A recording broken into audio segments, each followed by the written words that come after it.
Bienvenue dans ce nouvel épisode de podcast de La vie a un plan pour toi. Aujourd'hui, on va explorer un phénomène qui touche beaucoup d'entre nous, surtout quand on lutte avec la dépendance affective. Pourquoi est-ce qu'on a cette tendance à tomber amoureux, pas vraiment de la personne en face de nous, mais de ce qu'on imagine qu'elle pourrait être ou de son potentiel. On rêve de ce qu'elle pourrait devenir, on lui trouve des excuses et on espère qu'un jour elle changera pour correspondre à l'image qu'on a créée ou sa représentation. Mais au fond, est-ce qu'on aime vraiment cette personne ou simplement l'idée de ce qu'elle pourrait être? Dans cet épisode, on va décortiquer cette illusion, comprendre pourquoi elle nous attire et comment sortir de ce schéma pour apprendre à aimer l'autre pour qui il est vraiment. Tomber amoureux du potentiel de quelqu'un, c'est un truc qui m'est arrivé beaucoup trop de fois. Avec le recul, je pense que ça m'est arrivé une fois véritablement de tomber amoureuse d'une personne, ou en tout cas de la représentation que j'avais de cette personne. Quand je suis retombée amoureuse derrière, c'était plus être amoureuse du potentiel de la relation, c'est-à-dire que je savais que si la personne que j'avais en face de moi, avec qui j'étais en couple, guérissait de ses blessures, alors la relation se passerait mieux. Le fait est qu'on ne peut pas rester dans une relation où on est tout le temps en train d'imaginer ce que ça pourrait être, alors qu'on est amoureuse de ce que l'on n'a pas. On est tout le temps en train d'imaginer ce qu'on pourrait avoir, ce qu'on pourrait obtenir, ce qu'on pourrait ressentir avec quelqu'un, plutôt que d'être dans la relation et dans l'instant présent et de reconnaître que la relation ne nous épanouit pas. Pourquoi on est dans ce schéma-là? Parce qu'on est dans un schéma de dépendance affective ou ça peut être encore dans un autre cas. L'envie d'être en couple est tellement forte, j'en ai beaucoup parlé dans mes 2 derniers podcasts, où l'envie d'être en couple est tellement forte qu'on va en fait fermer les yeux sur ce qui nous dérange pour rester en fait dans un espèce d'idéal qui nous maintient dans la relation parce qu'on sait que si on ouvre les yeux, si on reconnaît que l'autre ne nous correspond pas, alors notre responsabilité résidera dans le fait de partir, de quitter cette relation parce qu'on n'est pas heureux. Et finalement, on préfère se convaincre qu'on est heureux, on préfère se convaincre qu'on pourra l'être, que si la personne change, que si la personne nous aime plus, que si elle fait des efforts, alors on sera heureux ensemble. Et j'ai l'impression d'avoir une voix hyper sérieuse depuis que j'ai démarré cet épisode, mais c'est aussi parce que je pense que le vrai pourquoi j'exerce mon métier, il réside là-dedans.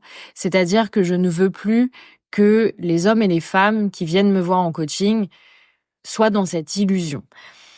La dernière fois, j'ai une cliente qui m'a demandé si j'accompagnais plus de personnes qui étaient célibataires et qui avaient identifié qu'elles étaient dans des schémas de dépendance affective et qu'elles n'avaient plus envie de le reproduire. C'est arrivé. Mais souvent, c'est des personnes qui soit sont dans le deuil d'une relation dont elles n'arrivent pas à se sortir et donc ressentent cette dépendance. Mais j'accompagne principalement des personnes qui sont dans une relation, qui reconnaissent qu'elles ne sont pas pleinement heureuses, mais qui n'arrivent pas véritablement à partir. Et c'est tout le sujet de cet épisode. C'est pour ça que ça me semblait aussi important de le faire, parce que finalement, ça touche beaucoup de personnes. Et encore une fois, parce que si vous écoutez ce podcast régulièrement, vous savez que si je vous parle autant de ce sujet, c'est pas seulement parce que le sujet m'intéresse, mais parce que j'ai probablement été à votre place. J'ai été une grande dépendante affective, j'ai été dans des relations toxiques, pas toujours toxiques au point d'être violente psychologiquement pour moi, mais ça a aussi été le cas.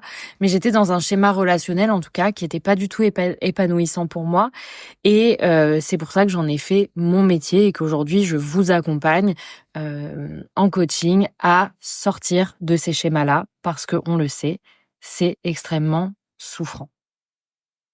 Donc c'est hyper important d'aller creuser cette histoire de potentiel et de qu'est-ce que ça veut dire et surtout pourquoi on fait ça finalement, pourquoi on s'inflige un truc comme ça.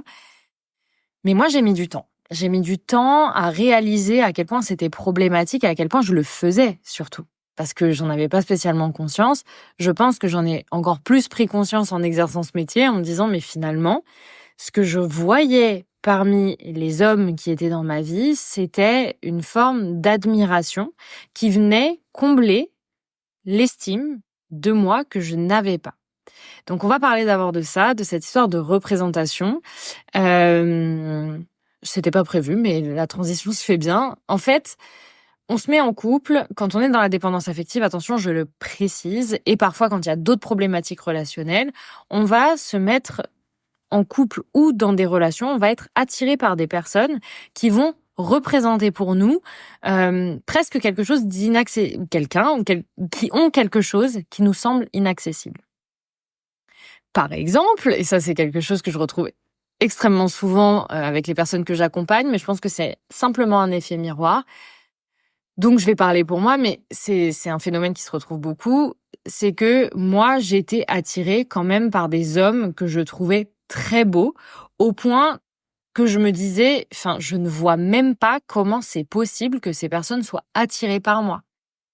C'est horrible. En vrai, maintenant, quand je le dis, je me dis, c'est extrêmement violent en fait de penser ça de moi sous prétexte que je les trouve beaux, alors je ne suis pas digne de leur amour, ou même, sans parler d'amour, de leur attention. Donc, ces hommes-là, avant d'apprendre à les connaître, représentaient déjà une forme d'idéal, une forme presque de fantasme, mais fantasme pas dans le sens sexuel, mais plus dans le sens où il y avait quelque chose de si je le réalise, si j'arrive à l'avoir, ça va être incroyable. C'est presque un rêve réalisé. J'exagère un peu, mais franchement, je pense que c'est ce que je ressentais au fond de moi. Et donc, j'étais attirée, et donc j'avais un crush, pas sur la personne, mais d'abord par ce qu'elle représentait pour moi.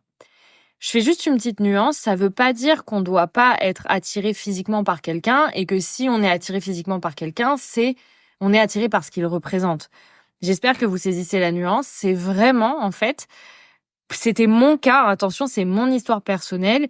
Je sais que d'être avec un homme beau, ça venait valider la part de moi qui ne s'estimait pas, parce que vu que j'avais un très mauvais rapport avec mon corps, ça venait valider le fait que malgré ça, j'arrivais quand même à attirer des personnes que je trouvais moi absolument sublimes. Mais la représentation, elle peut aller sur d'autres plans que l'aspect physique. Et là, je vous le dis parce que je pense à certaines de mes clientes, si elles m'écoutent, elles se reconnaîtront vraiment, qui étaient attirées par un corps de métier. Et je vous le donne en mille, parce que ça, ce n'est pas arrivé une fois. Vraiment, sur les 300 personnes que j'ai accompagnées dans ma vie, il y avait quand même une petite niche de femmes qui étaient attirées par les hommes en uniforme. Mais pourquoi ? C'est pas seulement parce que c'est sexy, c'est parce que ils représentent une forme de puissance, d'autorité, de force qui venait rassurer, ou en tout cas venait donner l'illusion d'une sécurité à ces femmes-là.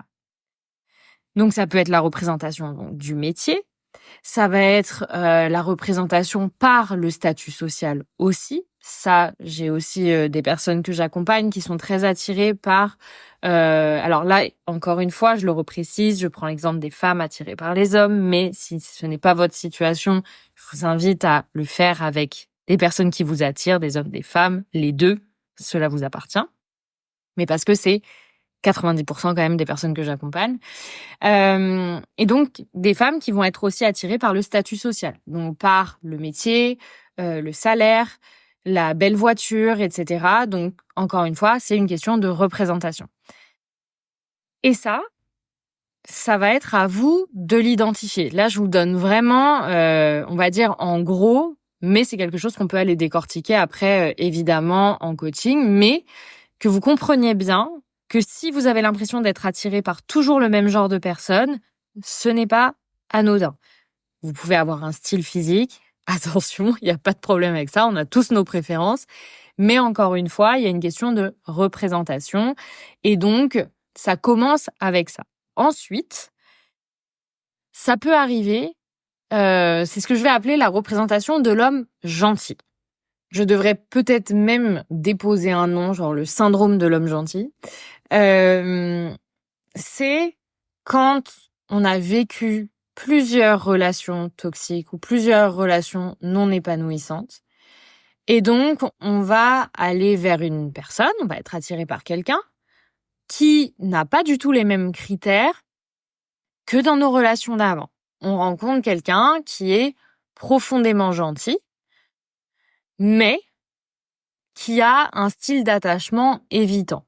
On a tous un style d'attachement. Le style d'attachement évitant, c'est souvent des personnes qui vont être très peu démonstratifs dans leurs émotions, dans leurs actes d'amour. Des personnes qui vont très peu communiquer, qui vont beaucoup garder en elles ce qu'elles ressentent, etc. Et donc, je vous laisse imaginer, quand on est dans la dépendance affective, être avec une personne qui a ce style d'attachement-là, ça crée des étincelles. Simplement parce que, une personne qui a un style d'attachement anxieux versus une personne qui a un style d'attachement évitant, c'est très difficile à gérer, en fait. Parce que si on a un style d'attachement qui n'est pas, on va dire, neutre, forcément, sécurisant d'ailleurs, ça s'appelle, style d'attachement sécurisant, c'est qu'on a des blessures. Et là, on y vient au truc vraiment important.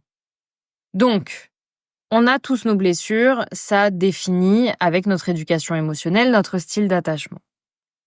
Et donc, on a, en tant que dépendant affectif, un style d'attachement anxieux, ce qui fait qu'on va être très angoissé quand on rencontre quelqu'un. Et on va aller vers des personnes qui ont un style d'attachement évitant. Mais cette fois-ci, la personne qui a un style d'attachement évitant, c'est quelqu'un de gentil, qui vous veut du bien, qui a vraiment, au fond, envie des mêmes choses que vous, la même vision, envie du même engagement, envie, alors attention, je prends un exemple, envie de la maison, de la voiture, du chien et des enfants. Donc voilà, vous vous rencontrez, vous avez les mêmes valeurs, vous avez envie de la même chose, vous rigolez bien ensemble, donc c'est assez facile de se projeter. Mais cet homme gentil là, émotionnellement, il a vécu des choses qui font qu'il s'est coupé de ses émotions. Donc là, je prends vraiment la situation où vous êtes face à quelqu'un qui a un style d'attachement évitant. Ce qui fait que quand on est dans la dépendance affective et qu'on a un fort besoin que la personne soit transparente, se justifie, communique dans ses émotions, dans son amour, soit démonstratif, ça crée énormément de souffrance et de frustration. Mais quand on a vécu plein de relations toxiques, la seule chose qui nous vient, c'est « ouais, mais il est tellement gentil et je sais qu'il m'aime ». Et ça nous fait rester dans des relations. Ça nous fait rester parce que, alors soit ça nous fait pas rester, mais parce qu'on en est encore au stade où de toute façon on trouve pas ça sexy les mecs gentils, ce qui est un long processus sur le chemin de l'indépendance affective. Soit, en fait, on reste parce que la personne est gentille et que on n'a jamais connu ça avant. Mais on n'a jamais remis en cause le fait que la personne était gentille et aimante. Ça, c'est autre chose.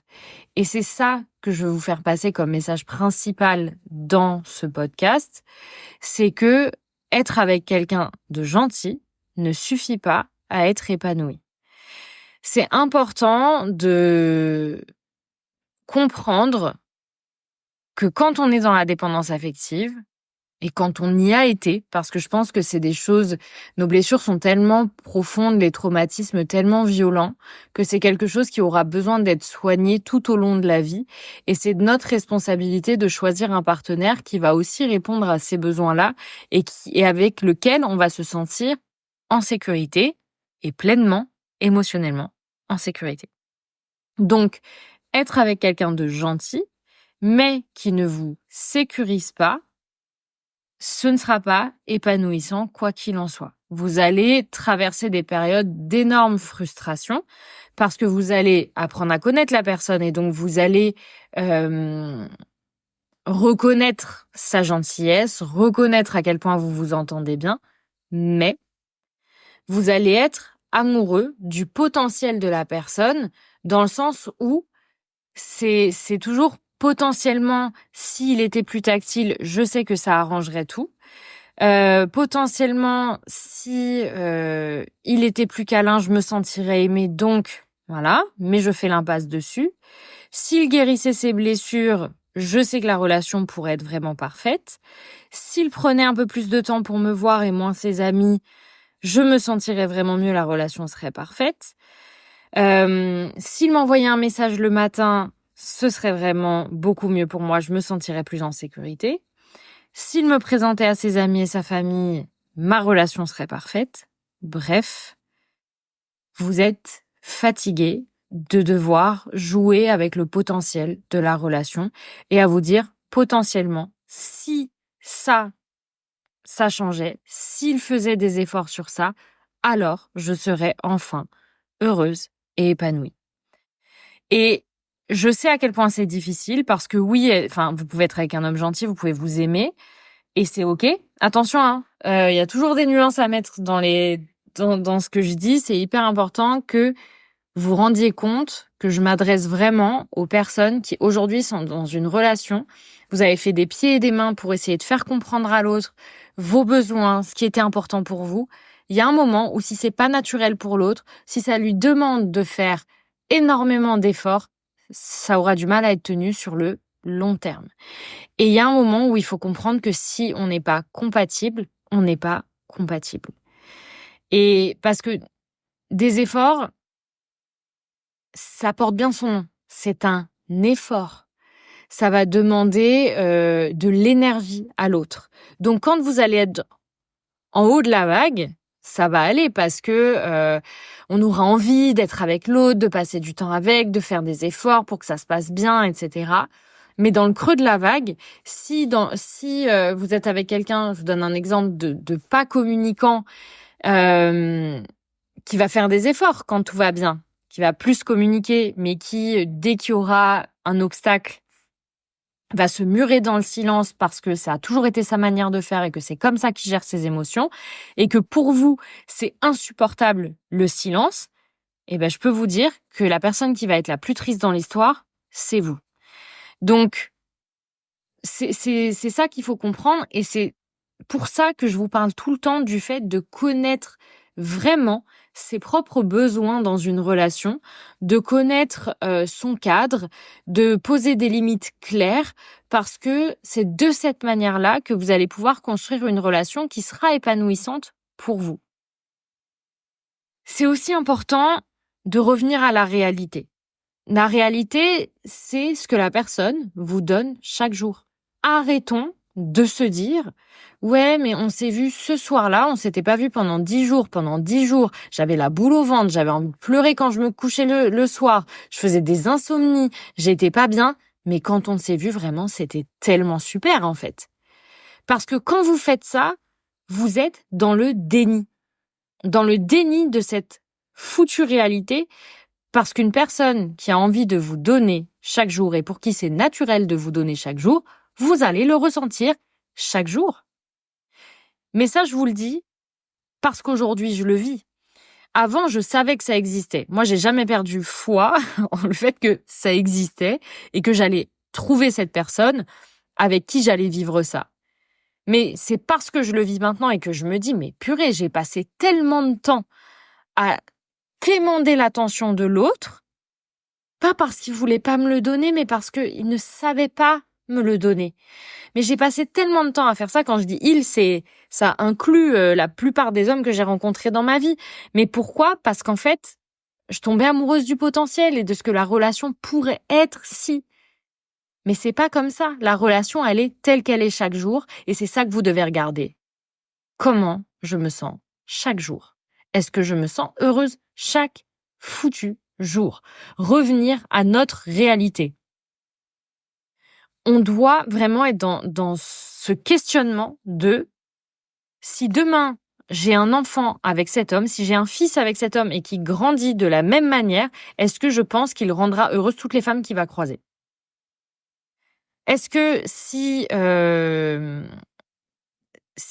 suis dans une soirée et des personnes rencontrent la personne avec qui je suis, cet homme-là, et on revient voir en me disant « mais vous vous ressemblez tellement, mais vous êtes les mêmes, est-ce que je prends ça pour un compliment ou pas ?» Peut-être que oui, si vous êtes amoureuse de la représentation de l'autre. Mais dans qui il est vraiment dans son cœur, est-ce que c'est ça que vous avez envie d'entendre? Vous avez besoin de vous libérer des attentes irréalistes de votre relation. Vous avez besoin de comprendre que vous n'êtes pas responsable de la manière dont les gens se comportent avec vous, mais que chacun est responsable de son propre chemin. Que si la personne a des blessures et si elle est consciente de ses comportements avec vous, alors elle fera le nécessaire, si elle en a envie, pour faire bouger les choses. Mais que l'amour, quand il est authentique, il n'exige pas de transformer l'autre. Et ça c'est un truc que j'ai compris quand je me suis séparée. C'est en fait, je demandais à l'autre d'être une autre personne pour me correspondre, finalement. Et ça, bien sûr qu'il y avait de l'amour dans cette relation, mais c'était pas de l'amour véritable dans le sens où je voulais qu'il soit plus comme ça ou moins comme ça. Et j'avais pas le droit de lui demander ça. Il fallait que je l'accepte tel qu'il était.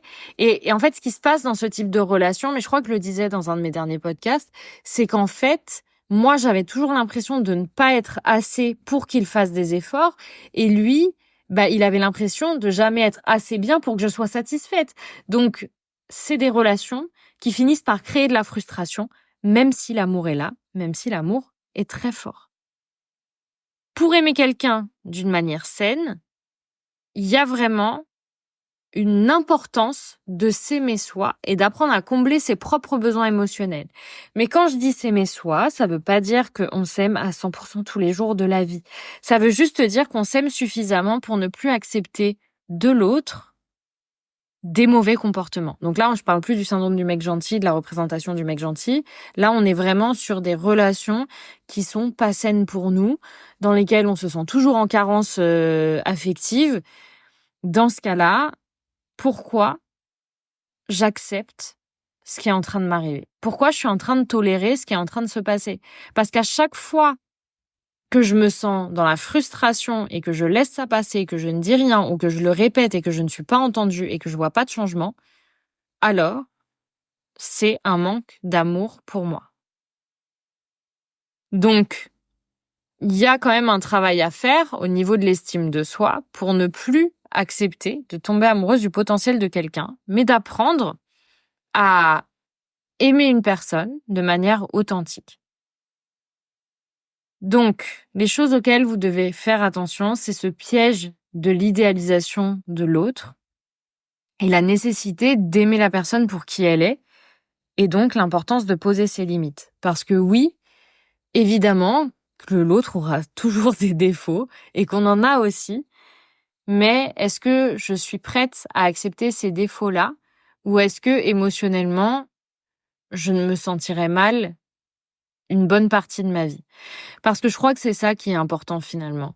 De reconnaître, on se met en couple parce que on aime l'autre, bien sûr, mais on décide d'être en couple parce que nos besoins émotionnels sont comblés.